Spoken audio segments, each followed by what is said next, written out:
Praise the lord. అందరికీ వందనాలండి. యేసుక్రీస్తు వారు పలికినటువంటి 7 మాటలు, యేసుక్రీస్తు వారు సిలువు పైన పలికిన 7 మాటలు ప్రపంచవ్యాప్తంగా చాలా ప్రసిద్ధి చెందింది.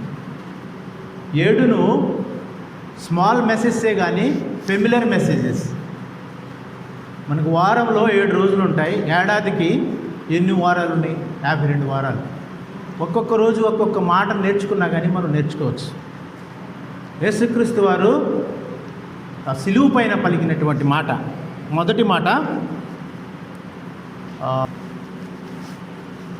లూకాసు వార్త ఏంటండి 23:34లో యేసు అంటారు కదా, తండ్రి వీరేమి చేస్తున్నారో వీరు ఎరుగరు గనక వీరిని క్షమించుము. అటు తర్వాత అక్కడ ఉన్నటువంటి వారు ఆయన వస్త్రమును పంచుకున్నటకు చీట్లు వేసుకుని ఉంటారు. ఈ తండ్రి అని ఎప్పుడంటారంటే, మనం చూడండి, మనకు బాగా దెబ్బ తగిలినప్పుడు ఏమంటాం? అమ్మా అంటాం. కానీ ప్రభు అయిన యేసుక్రీస్తు వారు తండ్రికి అతి ప్రియుడు. అందుకనే ఏమంటారంటే, తండ్రి వీరేం చేయుచున్నారో వీరు ఎరుగరు కనుక వీరిని క్షమించమంటారు. ఈ తండ్రి అనేటువంటి పదము ఒక యోహాను సువార్తలోనే సుమారు 45 సార్లు ఉంటుంది. తండ్రి తండ్రి అని అంటే ఆయన ఎంతగానో మరి ప్రార్థనాపూర్వకంగా పిలుస్తారు, వినయపూర్వకంగా, ఒబిడియంట్గా. తండ్రి అంటే కోపంతో కాదు అనేది, ఎట్లా అంటే తండ్రి ఫాదర్.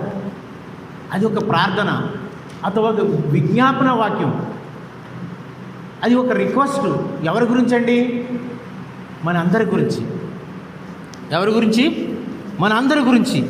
వీరేమి చేస్తున్నారో వీరు ఎరుగరు గనక అంటారు. ఎవరండి వీరు? ఈ వీరిలో నీవున్నావు, నేనున్నాను. అంతేకాదు ఎంతోమంది ఉన్నారు. ఎవరు? శాస్త్రీయులు ఉన్నారు, పిలాతు ఉన్నాడు, ప్రధాన యాజకులు ఉన్నారు, పరిసయ్యులు ఉన్నారు, హెరోదీయులు ఉన్నారు, ఇంకా యూదా మత నాయకులు ఉన్నారు, ఇస్కరియోతు యోధా ఉన్నాడు, రోమా సైనికులు ఉన్నారు. వీరేమి చేస్తున్నారో వీరు ఎరుగరు. వీరంటే ఎవరండి? వీరందరూ. అందులో నువ్వు నేను కూడా ఉన్నాం. వీరేమి చేస్తున్నారో వీరు ఎరుగరు కనుక వీరిని క్షమించము. వీరికి ఏం చేస్తున్నారో వాళ్ళకి తెలియదండి. 2023 సంవత్సరాల క్రితం వాళ్ళకి తెలియకపోవచ్చేమో, కానీ ఈనాడు మరి 2022 సంవత్సరాల తర్వాత మరి నీకు నాకు తెలియదా? యేసుక్రీస్తు వారు ఎందుకు వచ్చారు? ఎవరి గురించి వచ్చారు? ఎవరి గురించి చనిపోయారు? ఎవరి గురించి క్షమాపణ అడుగుతున్నారు? ఆనాడు యూదులు, సద్దుకయ్యులు, శాస్త్రులు అందరికి కూడాను తెలియకపోవచ్చు, కానీ ఈనాడు మనకు తెలియదా? ఇంకా కూడా నీవు తెలియనట్టుగానే ఉంటున్నావా?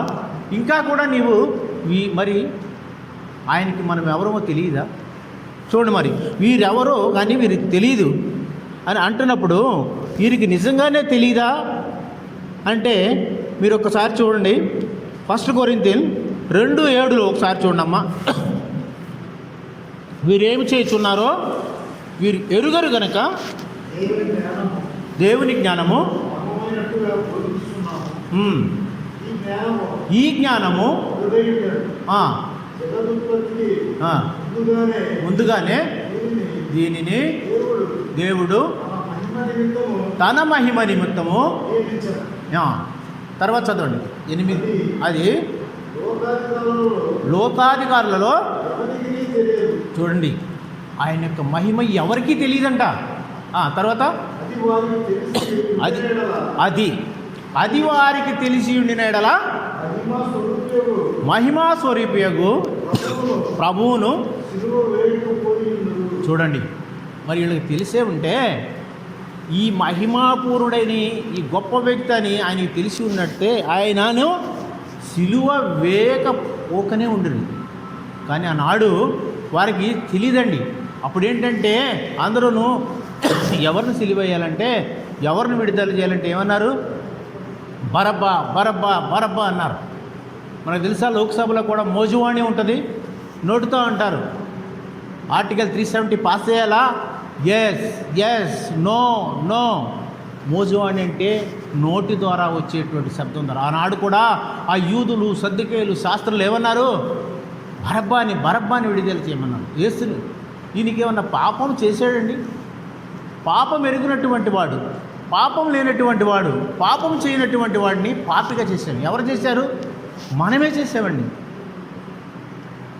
మనమే ఆయన్ని పాపిగా చేసాం. ఆయన శిష్యులు అంటారు కదా, హీ న్యూ నో సిన్,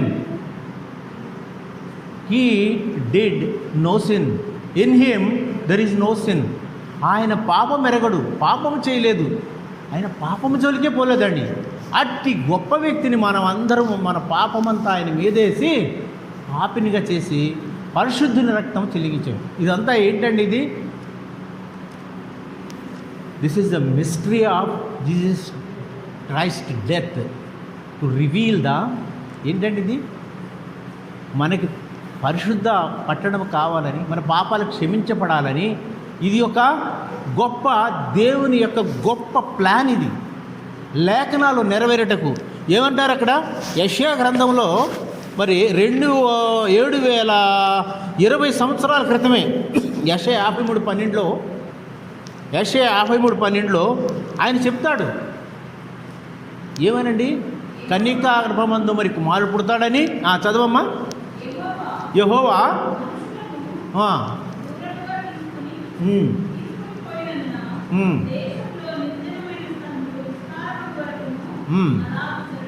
అవును.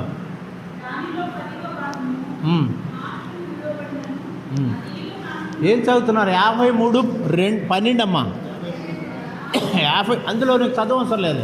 అందులో ఏముంటుందంటే, కన్యక గర్భమందు కుమారుడు పుడతాడు, ఇమ్మానుయేలు అని పేరు పెట్టబడును, లోక పాపములను మోసుకొని పోవు దేవుని గొర్రెపిల్ల, ఆయన మన పాపములను పరిహారార్థమై సిలువలో భరిస్తాడు, సిలువలో బలియాగం అవుతాడు.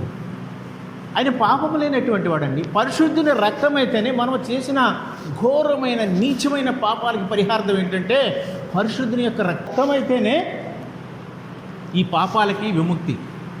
అందుకనే ఈ పాపములన్నిటినీ ఆయన సహించాడండి. ఎన్ని పాపాలంటే 1, 2 కాదు, ఎంతమందిని క్షమించాడు ఆయన? ఆదికాండంలో దగ్గర నుంచి చూస్తే మనము పాత నిబంధనలో కూడా చూస్తాం మనం. పాత నిబంధనలో ఎంతమంది అండి? చాలామందిని మరి క్షమించి. జెన్సిస్ 45:15 యేసేపు గారు కలల వీరుడు అంటారు కదా, అన్నదమ్ములను క్షమించాడా? అన్నదమ్ములు వచ్చి పాదాలను పడి మరి క్షమించమంటే మరి ఆనాడు నన్ను బావిలో పడేశారని వదిలేశాడా? మరి యేసేపు అన్నదమ్ములు క్షమించి ఆయన మెడ మీద పడి ఏడుస్తాడు. అదేవిధంగా సంఖ్యాకాండం 12:13 మోషే గారు తన అక్క అయినటువంటి మిరియాం గారు అసూయపడినందుకు గాను ఆమె కుష్టివాది వస్తే దేవుని పట్టుకుని అడుగుతాడు, ప్రభా క్షమించు మా అక్కనని. కుష్టివ్యాధి పోయే వరకు ప్రార్థిస్తాడు. 1 శామ్యూయల్ 24:11 కూడా దావీదు వాళ్ళ మామగారిని క్షమిస్తాడు. సౌలు తెలుసు కదండి, 3,000 మందిని పట్టుకుని ఆయన దావీదుని చంపాలని ఎతుకుతా ఉంటే ఒకసారి గుహలో దొరికితే ఆయన అంగవస్త్రం కోసి తీసుకొస్తాడు. ఇదిగో తండ్రి, నీ వస్త్రంని కోసుకొచ్చి నేను చంపలేక కదంటే అప్పుడు ఆయన క్షమిస్తాడు. ఎంతమంది అండి పాత నిబంధనలో. తర్వాత ఇంకా చాలామంది ఉన్నారు. ఎలీషా గారు కూడా శత్రువులు వస్తారు, వాళ్ళని జయించినప్పుడు రాజు అంటారు, మరి ఎలీషా గారు ఈయన చంపేయమంటారంటే వద్దంటాడు, క్షమించండి, వాళ్ళకి ఫుల్లుగా భోజనం పెట్టి వాళ్ళని పంపించమంటాడు. పాత నిబంధనలు ఎంతోమంది క్షమించారు. అలాగే క్రొత్త నిబంధనలకు వస్తే యేసు ప్రభువు కూడాను ఎంతమందిని క్షమించాడండి. లోక 7:48 విస్తారమైన పాపం చేసినటువంటి స్త్రీ ఉంటుంది, చూడొద్దులమ్మ. ఆమె ఏంటి మరి ఆ యొక్క అస్త్ర తైలం తీసుకొచ్చి ఆయన పాదాలకు రాసి మరి ఆయన ఆమె యొక్క తల వెంట్రుకలు తుడుస్తుంది. స్త్రీకి తల వెంట్రుకలు ఎంత గౌరవం కదండి. అయినా కానీ అమ్మా నీ పాపములు క్షమించబడి అంటాడు. మరి అలాగే మాథ్యూ 9:2 కూడా పక్షవాయు గల వాడిని నీ పాపములు క్షమించబడి అంటాడు. మార్కు 22:5 కూడా ఇంటి పైకప్పు నుంచి 4 తీసుకొస్తారు ఒక ఆయన్ని, పక్షవాయు గల వాడిని, ఆయన కూడా క్షమిస్తాడు. ఎంతమందిని క్షమిస్తాడు?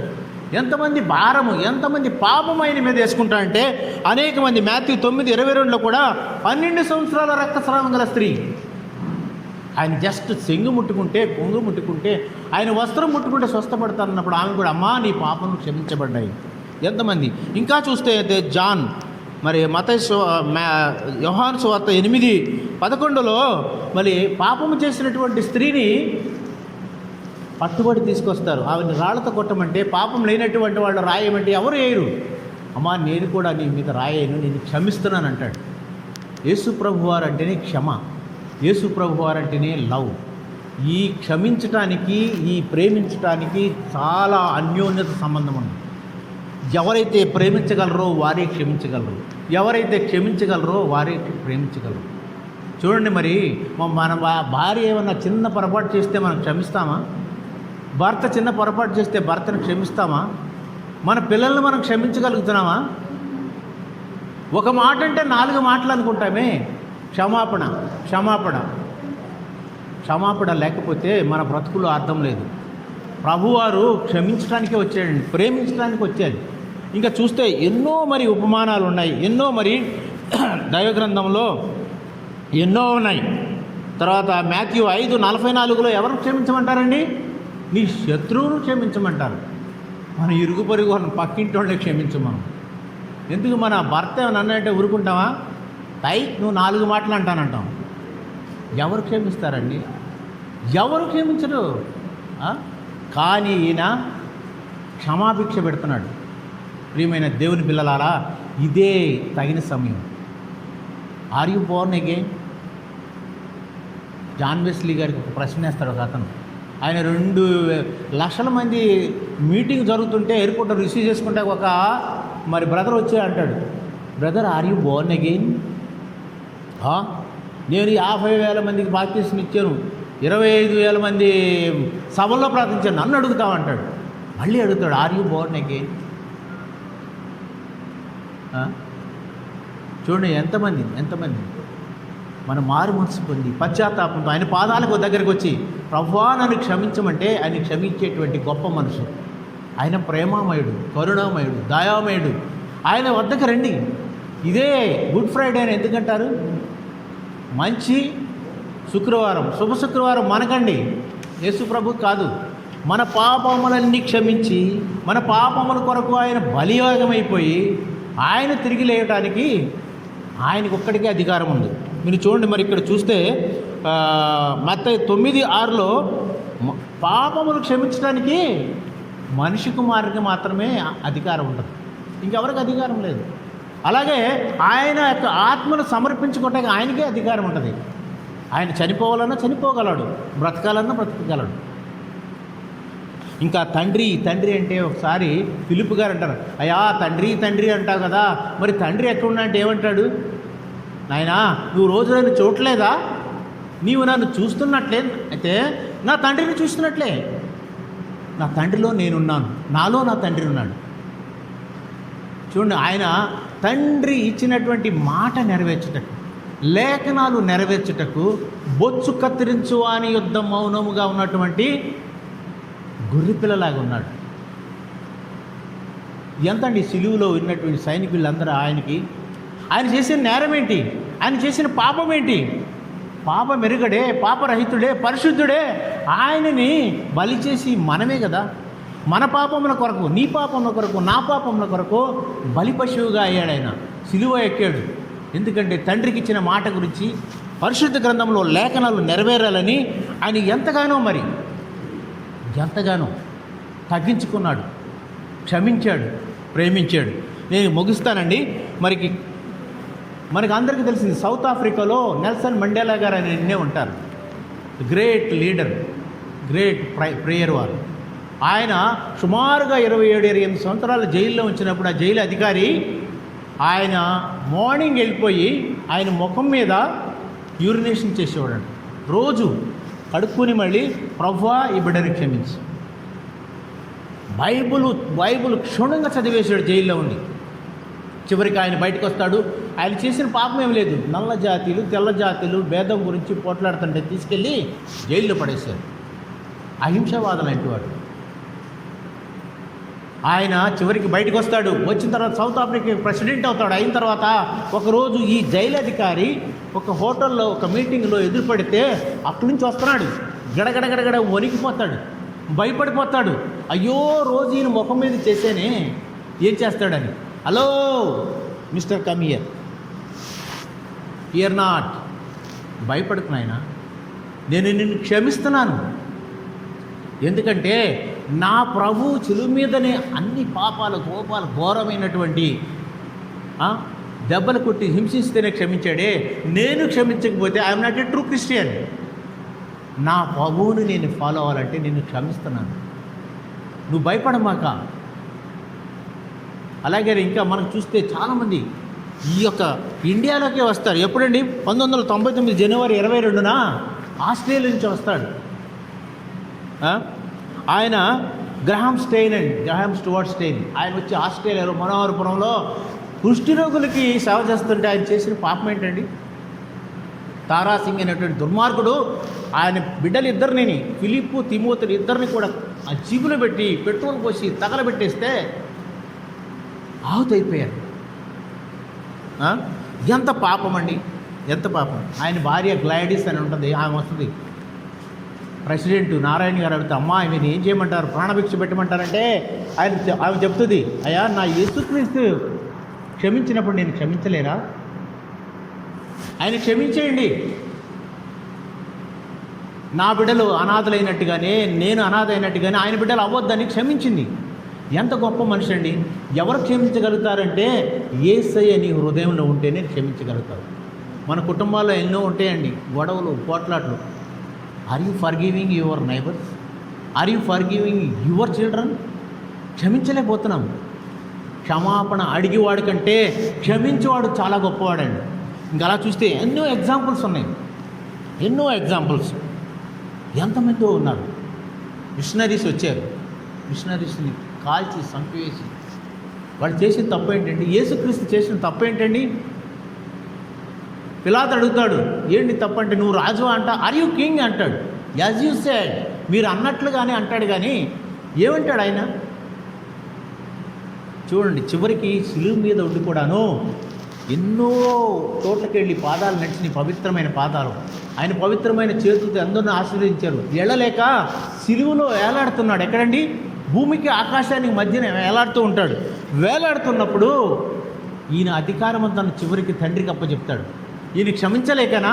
ఇంతమంది పాపాత్ములైన స్త్రీలను క్షమించినటువంటి గొప్ప వ్యక్తి, కరుణామయుడు, దయామయుడు, వీళ్ళని క్షమించలేడా? అప్పటికి ఈయనకున్న అధికారము, పవర్స్ అన్నీ కూడాను తండ్రికి ఇచ్చేస్తుంటాడు. చూడండి, ఈయన ఎట్లా ఉన్నాడంటే, పాత నిబంధన గ్రంథంలో మోషే గారు ఇత్తడి సర్పం ఎత్తాడు, మీకు గుర్తుందా? అలాగునే ఈయన కూడాను ఆకాశము భూమికి మధ్యకి ఎత్తబడి ఆయన సమస్తమైన పవర్ లేదు. లేకుంటే వీళ్ళు ఎంతండి?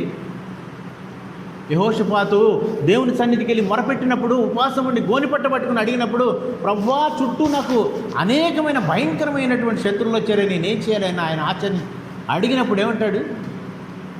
ఏమి లేదు, 1,85,000 మందిని ఒక దేవదూత చోట తుడిచేస్తాడు. అలాంటి ఎంతోమంది దేవదూతలు నిత్యమును పరిశుద్ధుడు పరిశుద్ధుడు పరిశుద్ధుడు అని పొగడబడుతూ ఉంటాడు. అలాంటి మహత్తరమైన గొప్ప మరి మహిమల తండ్రి ఇలా చేయెత్తితే వీడు భస్మం అయిపోయేవాడు. కానీ ఎవరి కోసమండి? తండ్రి వీరేం చేస్తున్నారో వీరెరుగురు. వీరంటే ఎవరండి? వీరంటే ఎవరు? నీవు నేను. ఆనాడు అక్కడ సద్దుకయ్యులు, పరిసయ్యులు, రోమా సైనికులు, ఇస్కరియోతు యూదా వీళ్ళంతా ఉన్నారు. వాళ్ళే కాదు, నీవు నేను. ఇప్పుడు కూడా నువ్వు తెలుసుకోకపోతే, ఇప్పుడు కూడా నువ్వు నిజమైన దేవుడు ఎవరో తెలుసుకోకపోతే మన జీవితం వ్యర్థం. ఈనాటికైనాను జీవము గల తండ్రి యేసుని తెలుసుకుని యేసుని వెంబడిస్తే నీకు క్షమాపణ అంట. ఎవరైనా తెరుస్తారేమోనండి. కలుపు వద్దకు వచ్చి నీ ఇంటికి వచ్చి భోజనం చేయడానికి సిద్ధంగా ఉన్నాడు ఆయన. నీకు క్షమాపించ పెట్టడానికి సిద్ధంగా ఉన్నాడు ఆయన. ఈనాడు ఆయన చనిపోయి తిరిగి లేచి దేవుని యొక్క కుడిపార్శ్వంలో కూర్చొని, తండ్రి కుడిపార్శ్వంలో కూర్చొని నీ గురించి విజ్ఞాపన చేస్తున్నాడు. దేనికంటే లోకము నాశనం అయిపోతుంది. లోకములో అందరూ నాశనం అవటం ఇష్టం లేక తండ్రికి ఆయన ప్రియకుమారుని పంపిస్తాడు. లేఖనాలు నెరవేరాలని, లేఖనాలు నెరవేర్చుటకు గాను ఆయన ఒక్కడే వస్తాడు. ఆయన అక్కడే వచ్చి పాపం అన్నిటికీ ఈ పాపాలను నేను క్షమించాను అన్నప్పుడు ఆ పాపం ఈయన మీదకి వచ్చేస్తుంది అన్నమాట. 12 సంవత్సరాల నుంచి బాధపడుతుంది ఆ స్త్రీ. ఎంత బాధపడింది, ఎంత డబ్బు ఖర్చు పెట్టింది. ఆయన ఎంత పవిత్రమైందే, వీరేమి చేస్తున్నారు ఎరుగరు కనుక ఆయన ఏం చేస్తారు, వీళ్ళు వస్త్రాన్ని పంచుకుంటూ ఉంటారు, చీట్లు వేసుకుంటారు. ఎందుకంటే ఆయన వస్త్రం అంత పవిత్రమైంది, అంత పవిత్రమైంది. పాపం ఎరుగైనటువంటి వాడు, పాపం లేనటువంటి వాడిని పాపంగా చేశారండి. మనమే చేసింది. ఇప్పుడుకైనా మీరు మారు మనసు పొంది పశ్చాత్తాపంతో దేవుని దగ్గరికి వచ్చి యేసుక్రీస్తు నా పాపము గురించి చనిపోయాడని తెలుసుకోకపోతే వ్యర్థం, వ్యర్థం.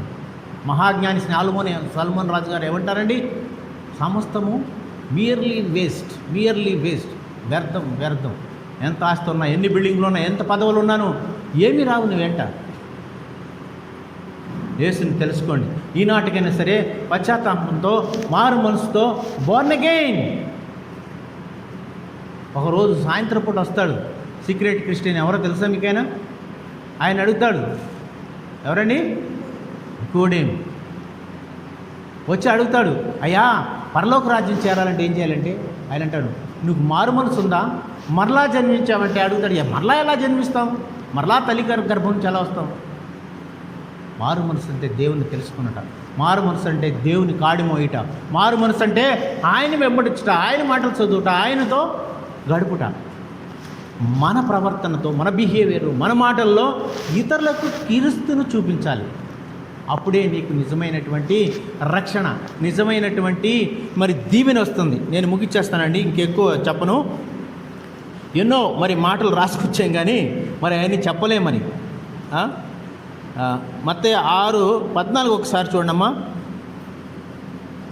మాథ్యూ 6 చూడండి. మన పరలోకపు తండ్రి మన అపరాధాలు క్షమించాలంటే మనం మన ఇతరుల అపరాధాలు క్షమించాలి. Are you forgiving to your others, your neighbours, your children, your husband, your wife? No. మాటకి మాట, పన్నుకు పన్ను, అట్లాగే ఉంటాం. కానీ మరి దేవుడు మరి ఎంత గొప్పవాడండి, ఎంత క్షమాభిక్ష పెట్టాలని వచ్చాడు ఆయన మన గురించి. అందుకని మన అందరం పరీక్షించుకోవాలి. ఏమని, నేను మారు మనసునుగా తిరిగి జన్మించానా? ప్రార్థన చేసుకుందాం. ఇలాంటి గొప్ప మాటలు ఎన్నో ఉన్నాయి. ఈ 7 మాటల్లోనూ ప్రపంచవ్యాప్తంగా ప్రసిద్ధి చెందినాయండి, గోల్డెన్ వర్డ్స్. మహాత్మా గాంధీ కూడా ఈ ఫస్ట్ మాట వినే మారాడంట. ఆయన గాడ్సే కాల్ చేసినప్పుడు యేసుక్రీస్తు వారు చెప్పారు, వీరేం చేస్తున్నారు, వీరు ఎరుగురు కనుక క్షమించనని. ఆయన క్షమించమని అన్నాడు. ఎంతోమంది మిషనరీస్, ఎందుకంటే ఆస్ట్రేలియాలో ఆయన తిండి తక్కువ, అక్కడికి వచ్చి కుష్టి యొక్క పుండు కడిగి మన కుష్ఠరోగి దగ్గరకు వస్తుంటేనే రూపాయి కాయని ఇడ్డాకి ఎంత ఎత్తు నుంచి చేస్తాం. చూడండి, మనం ఎంత దుర్మార్గులమై ఉన్నాము, ఎంత పాపులమై ఉన్నాము. చంటి బిడ్డల్ని కొంచెమైనా కనికరం లేకుండా పెట్రోల్ వేసి తగలబెట్టేసేది. ఆ మహాసాత్వికురాలు శిక్షించాలని అందా? No, let him live. క్షమ, క్షమ, క్షమ అంటే ఏది కాదండి, ప్రేమించడం నేర్చుకుంటే మీరు క్షమిస్తారు, క్షమించడం నేర్చుకుంటే మీరు ప్రేమిస్తారు. యేసుక్రీస్తులాగా ప్రేమించాలా, యేసుక్రీస్తులాగా మీరు క్షమించాలనుకుంటే మీరు ప్రతిరోజును ఉదయం వాక్యం చదువుకుని ప్రార్థన చేసుకోండి. మీకు తెలియనటువంటి వారికి దేవుని గురించి చెప్పండి. మిమ్మల్ని మీరు పరీక్షించుకోండి, నాలో ఏమన్నా మార్పు ఉందా, గత సంవత్సరానికి ఈ సంవత్సరానికి ఏమన్నా మార్పు ఉన్నదా? మార్పు కలిగి నా జీవితం ఉంటే మరి దేవునికి ఎంతో ఇష్టం. ఈ కొన్ని మాటలు దేవుడు దీవించిన గాక. చిన్న ప్రార్థన. పరిశుద్ధుడా, మీకు వందనాలయ. ఇదిగో నాయన, శిలువ పైన పలికినటువంటి మొదటి మాట, తండ్రి వీరేం చేస్తున్నారో వీరు ఎరుగని కనుక వీరిని క్షమించమన్నట్లుగా మేము కూడా నాయన ఇతరులను క్షమించేలాగా మమ్మల్ని ఆయుక్తపరచండి, మమ్మల్ని సిద్ధపరచండి. కొన్ని మాటలు దీవించమని యేసు పరిశుద్ధ నామమున ప్రార్థించి వేడుకుంటున్నాము తండ్రి. ఆమేన్.